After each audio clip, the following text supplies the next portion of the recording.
6 months is what I heard when I was sitting in the doctor's office with the test results of something that I couldn't feel and couldn't touch, couldn't hear, and that's what the doctor told me.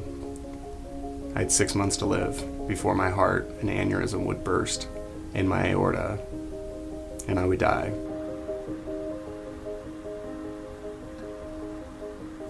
My name is Micah Cisco, and I am one of the founders of Heart to Souls. And this is my story.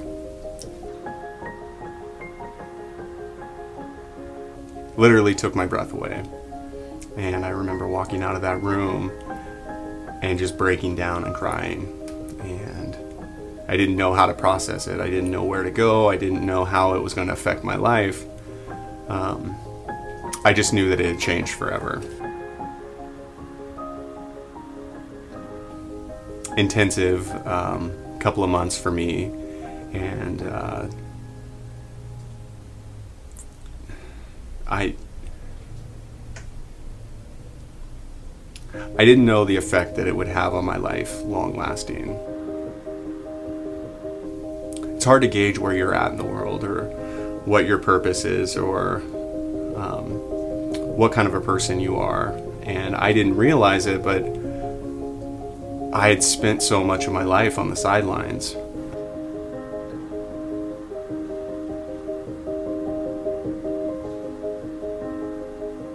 I didn't just start out and, run that marathon for the first day, but I remember hitting those milestones and how good it felt after running that first 5K and then a 10K, and then that feeling of accomplishment after 8 miles and thinking that I could do anything.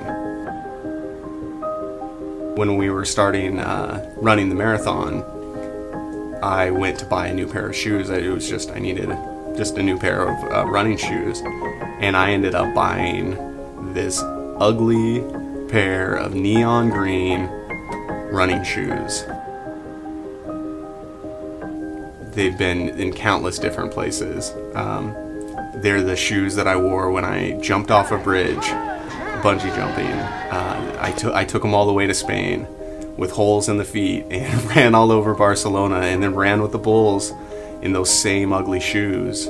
Those are the shoes that I can do something that's bigger than me in, that I can live my dreams, that I can be invincible in those moments with these ugly green shoes. And I want to give that chance to kids. I want to give them that possibility, and I want to give them that feeling that anything is possible when you have opportunity. We want to give them a box of opportunity. The idea came of what makes somebody feel good, what makes a teenager feel good. And so thinking back on my life and growing up and things that I was always the most excited for, resounding, it's still the same, are shoes. I have a love for shoes, and we didn't have a lot of money. So when we did get a new pair of shoes, it was a really big deal.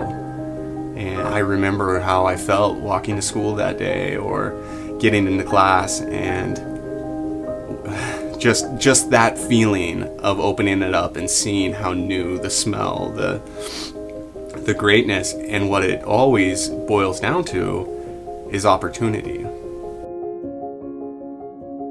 So thinking about kids that are less privileged, or kids that could really use some support, and thinking of foster children and the opportunities that they may not have, and something that would help benefit them. Humans aren't always connected in a certain way, but I can guarantee that almost every person has had that experience of opening up that box of those new shoes. I'm asking for your help. I'm calling to my friends, my family. I'm challenging you to let somebody else have that moment, to inspire somebody to do better, to give them an opportunity